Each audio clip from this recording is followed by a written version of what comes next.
বন্ধুরা, তোমরা সবাই কেমন আছো? আশা করি অনেক ভালো আছো। আমি অনেক ভালো আছি। নতুন একটি ভিডিও নিয়ে চলে এসেছি। তো আজকে বিরিয়ানি রান্না করব, সেই রেসিপিটাই তোমাদের সাথে শেয়ার করব। তো চলো দেখতে থাকো কি করি না করি। তো ফার্স্টে আমি যে সব কিছু কুটে নিয়েছিলাম, তো তারপরে কুটে যে মশলাটা করে নিলাম। মশলাটা করতে করতে তারপরে কারেন্ট পালিয়েছিল বলে এই যে মাংসটাও কেটে ভালো করে ধুয়ে নিয়েছিলাম। তারপরে এই যে এটা হচ্ছে যে আমার বর এনেছিল বাজার থেকে। এটা সব কিছু মিক্সিং করা থাকে, তো সেই জন্য আলাদা করে নিচ্ছি। আর এইটা কি আমি জানি না, তো এটা এর মধ্যেই ছিল। তো কেউ যদি জানো তো কমেন্ট করবে, আমি জানি না এটা কি। তো তারপরে যে সব কিছু ভালো করে বেছে নিলাম, বাচ্চা থাকলে একটু সুবিধা হয় নিতে, তো সেই জন্য বেছে নিলাম ভালো করে। তারপরে এই যে চালটা প্রায় অনেকক্ষণ ধরেই ভিজিয়ে রেখেছিলাম। তো তারপরে এই যে ডেচকিতে জল গরম করতেছিলাম, তার মধ্যে এলাচ, লবঙ্গ, দারচিনি সব কিছু দেওয়ার পর একটু সাদা তেলও দিয়ে দিয়েছিলাম সামান্য, যাতে একটু ভাতটা ঝরঝরে হয়। তারপরে এই যে চালটা দিয়ে দেওয়ার পরে এদিকে মাংসটা ম্যারিনেট করে নিচ্ছি। তো ফার্স্টে টক দই দিয়ে দিলাম, তারপরে টক দই দিয়ে একটু সর্ষের তেল দিলাম, আর এই যে আদা রসুন, তারপরে জিরে ধনে এগুলো ছিল, এগুলো সব দিয়ে দিলাম।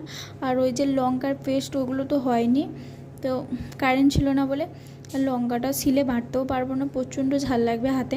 তো সেই জন্যে আর কি মিক্সির মানে কখন আর কি কারেন্ট আসে দেখা যাক। তারপরে এই যে কারেন্ট এসেছিলো অনেকক্ষণ, প্রায় 1 ঘন্টা পরে কারেন্ট এলো। তারপরে এই যে মশলাটাও করে নিলাম, আর এই যে নুন হলুদ দিয়ে যে আলুগুলো ভিজিয়ে রেখেছিলাম, সেই আলুগুলো ভেজে নিলাম। ভেজে নেওয়ার পরে তারপরে হচ্ছে যে করবো হচ্ছে যে বেরেস্তাটাও করে নেওয়ার পরে হচ্ছে যে, আর তারপরে যে কারেন্টটা এসেছিলো যে এই মশলাটা করেছি। আর এই যে অনেকটা না লঙ্কা দিয়ে ফেলেছি, লঙ্কাটা দেওয়ার পরে না বিরিয়ানিটা অনেকটা ঝাল হয়ে গেছিলো, তো প্রচণ্ড ঝাল হয়ে গেছিলো।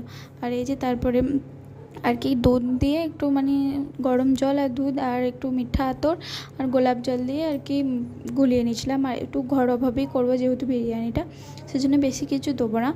আর এই যে চালটাও ঝরঝরেভাবে নামিয়ে নিয়েছি, চালটাও খুব সুন্দরভাবে নামানো হয়েছে। তারপরে এই যে মাংসটাও করে নেবো, ম্যারিনেট করেছিলাম যে মাংসটা, ওই মাংসটা এই যে করে নেবো এবার। আর আলাদাভাবে একটা মাংস করব, এটা হচ্ছে বিরিয়ানি দেবো, আর একটা আলাদা চিকেন কষা করবো, সেটা বিরিয়ানিতে খাবো বলে। আর বিরিয়ানি খেতে কার কার ভালো লাগে কমেন্ট করবে। আমার তো বেশ ভালো লাগে খেতে। তো আমার দোকানের বিরিয়ানিটা জানি না কেন বেশি ভালো লাগে বাড়ির চাইতে, জানি না কেন, নিজে করি তো অতটা করি বলে একটু গন্ধ লাগে, মানে অনেক কিছু দিয়ে বলে গন্ধটা নাকে ঢুকে যাওয়ার জন্য অত ভালো লাগে না। কিন্তু আমার বড় বলে, বেশ তুমি সুন্দরভাবে বিরিয়ানি করো। তারপরে লেয়ার দিয়ে দিয়েছিলাম, তো লেয়ারটা খুব সুন্দরভাবে দেওয়া হয়েছিল।